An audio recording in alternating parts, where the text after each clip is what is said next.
আজ সকাল 11টা থেকে এক অনুষ্ঠানের মধ্য দিয়ে তারক ব্রহ্ম কীর্তনিয়া শিল্পী সমিতির রাজ্য নেতৃত্বদের উপস্থিতিতে উত্তর জেলা কমিটি গঠন করা হলো। এই অনুষ্ঠানটি হয় ধর্মনগর পদ্মপুরস্থিত গোরক্ষনাথ মাঠে।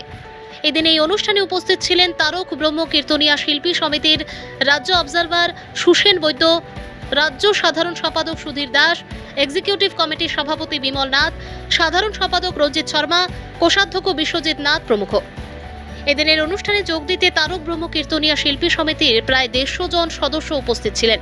এদিন আলোচনার মাধ্যমে সর্বসম্মতিক্রমে 34 জনের উত্তর ত্রিপুরা জেলা কমিটি গঠন করা হয়, যা সভাপতি নির্বাচিত হন সজল রায়, সহ সভাপতি শ্যামল পুরকায়স্থ, অঞ্জন দাস ও সুকান্ত দেবনাথ, সাধারণ সম্পাদক প্রফুল্ল চন্দ্র নাথ ও সজল তালুকদার, সম্পাদক সত্যনারায়ণ দাস, কল্পনা দেবনাথ ও সুবল দাস এবং কোষাধ্যক্ষ নিতাই শুক্লবৈদ্য। এ বিষয়ে তারক ব্রহ্ম কীর্তনিয়া শিল্পী সমিতির রাজ্য সাধারণ সম্পাদক সুধীর দাস জানিয়েছেন। ভানুচন্দ্রের রিপোর্ট। আমাদের তারক ব্রহ্ম কীর্তনিয়া শিল্পী সমিতি আমাদের প্রতি বছরের ন্যায় 1 বছর পর পর আমাদের জেলা কমিটি গঠন করতে হয়। এই জেলা কমিটি পুনর্গঠন আমরা আজকের তারিখে আজকের দিনে গোরক্ষনাথ মন্দিরে আমরা জেলা কমিটি গঠন করি 35 জনকে নিয়ে। তার মধ্যে আমাদের সভাপতি নির্বাচিত হয়েছেন সজল রায় এবং জেনারেল সেক্রেটারি সজল তালুকদার, প্রফুল্ল চন্দ্রনাথ। এই 3 জন আমাদের পদাধিকারী।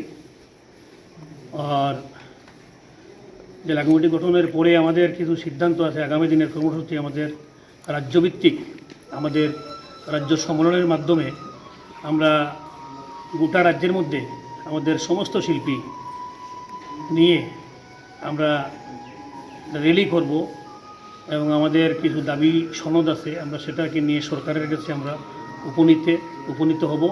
আমাদের দৈনদশার মধ্যে অনেক শিল্পী আছে এই রাজ্যের মধ্যে, তাদের উন্নয়ন কল্পে আমরা ভাতা প্রকল্প আছে এবং বিনা শর্তে ঋণ, এই সমস্ত কিছু দৈনন্দিন জীবনের যে দাবি দেওয়া নিয়ে আমরা এই সম্মেলনের মাধ্যমে আমরা সরকারের দ্বারস্থ হব, যাতে করে আমাদের শিল্পী সমিতির এই উন্নয়নের জন্য সরকার চেষ্টা করেন আমাদেরকে এই সুযোগগুলো পাইয়ে দেওয়ার জন্য।